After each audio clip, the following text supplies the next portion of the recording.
여러분 반갑습니다. 여러분의 멘탈 전도사 천마세입니다.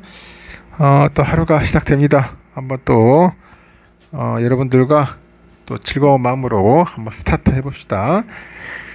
나이가 마흔이 넘으면은 40이죠. 이 마흔이 넘으면은 은근 귀해지는 사람이 있어요. 은근 귀해지는 사람에 대해서 한번 이야기를 해볼게요. 나이가 들수록 점점 귀해지는 인연은 돈이 많은 사람도 인맥이 많은 사람도 나에게 대단한 기회를 주는 사람도 아니더라는 거죠. 그저 내 마음이 힘들 때 아무런 부담 없이 연락해서 위로받을 수 있는 사람을 의미를 합니다.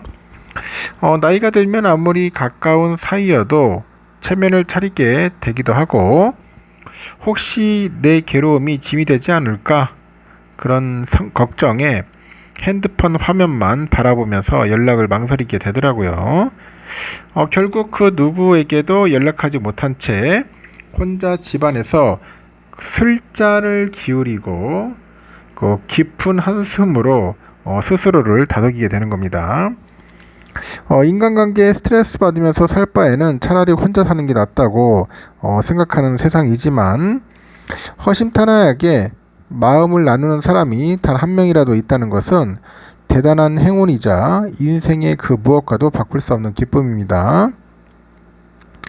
만약에 여러분 곁에 이런 사람이 있다면은 늘 감사를 표현하고 이 소중함을 전해야겠죠.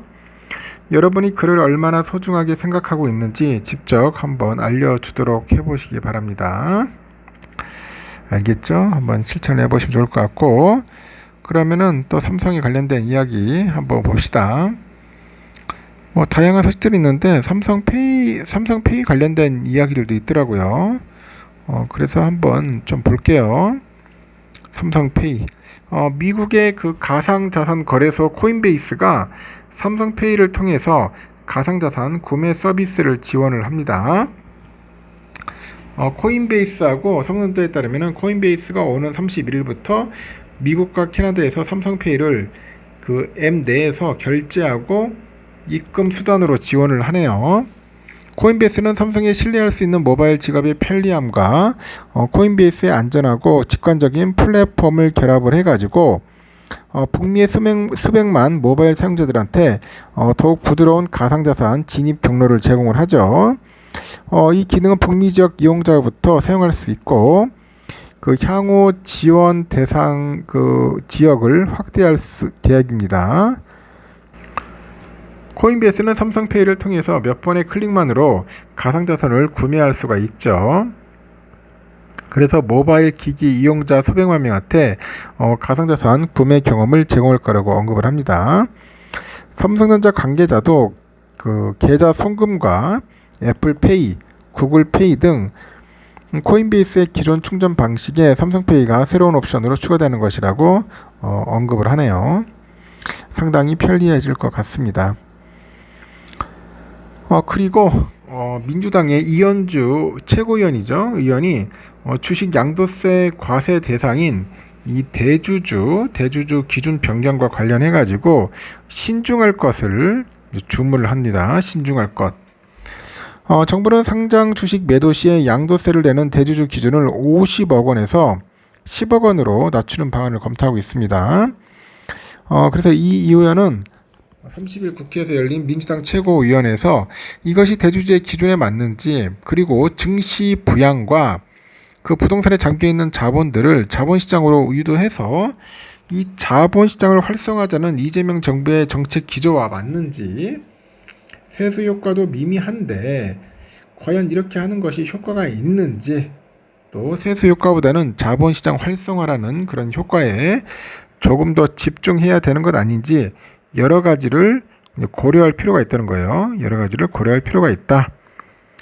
특히 이 의원은 양도세를 피하기 위해서 연말에 매도하고 연초에 다시 매수하는 그 불필요한 흐름이 발생할 수 있어가지고 증시 활성화 동력이 악화될 수 있다고 지적을 합니다. 전날 정부하고 민주당은 국회에서 세제 개편안 당정협의회를 열어가지고 대주주 요건을 강화 방안 등을 논의했어요. 현행 주권 상장법인의 대주주는 보유한 주식을 처분할 때 무조건 양도소득세를 내야 합니다. 해당 회사의 지분율이 1에서 4% 이상이거나 지분 규모가 50억 원 이상인 경우에 대주주에 해당하는데 정부 여당은 이 대주주 기준을 10억 원으로 낮추는 방안을 논의 중입니다. 좀 그래요, 여러분. 10억 원 가지고 대주주 한다는 것은 솔직히 쪽팔리잖아. 이 10억 원 가지고. 참, 왜 이런 짓을 하는지 모르겠습니다. 하여튼 이를 두고 시장에서는 서울 아파트 한 채 가격도 안 되는 주식 10억 원어치를 보유하고 있다고 대주주로 본다는 것이 과연 상식적이냐, 이런 반문이 나오는 상황입니다. 실제 국민주로 불리는 삼성전자 시가총액이 418조 원인 것을 고려하면은 이 10억 원어치 주식을 보유한 주주의 지분율이 0.0002입니다. 0.0002%. 연말마다 양도소득세를 회피하기 위해서 시장에 물량이 쏟아져 나오던 그런 문제가 반복될 거라는 우려도 크죠. 통상 한국 증시는 대주주 양도세 기준일인 12월 말이죠. 이 12월 말에 이 거래일 직전까지 개인들이 물량을 대거 정리를 합니다. 양도세 기준에 따라서 과세 구간에서 벗어나기 위한 매매죠. 실제 그 대주주 기준이 50억 원이던 지난해 개인들의 매도 규모가 4,626억에 그쳤지만은 그 기준이 10억 원일 때는 매도세가 극심을 했어요.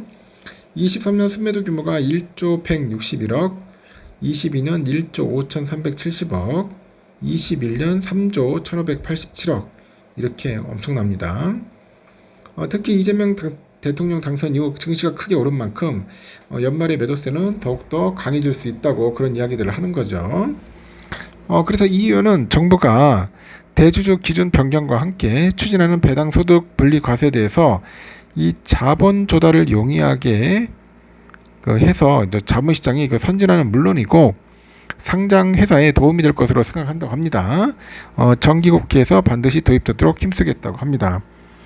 한편 전날 서울 여의도 한국거래소에서 열린 민주당 코스피 5천 특별위원회, 여기 현장 간담회에서 이소영 민주당 의원도 부동산에서 주식시장으로 옮겨가야 한다는 말을 해왔는데 당정이 추진하고 있는 세제 개편은 그 반대 방향으로 역행하는 정책이다. 정치가 시장에 보내는 메시지는 오락가락하면 안 된다. 이런 이야기를 합니다. 제가 봐도 진짜 오락가락하네요. 오락가락. 응? 왜 그런지 모르겠어요. 민주당 참 좀 답답합니다. 진짜 솔직히 보면은 민주당 애들 이런 식으로 안 되지. 50억이면 그냥 50억 놔두든지 아니 100억을 늘려줘야지. 10억이면은 이 주식장 개판 만들려는 겁니다.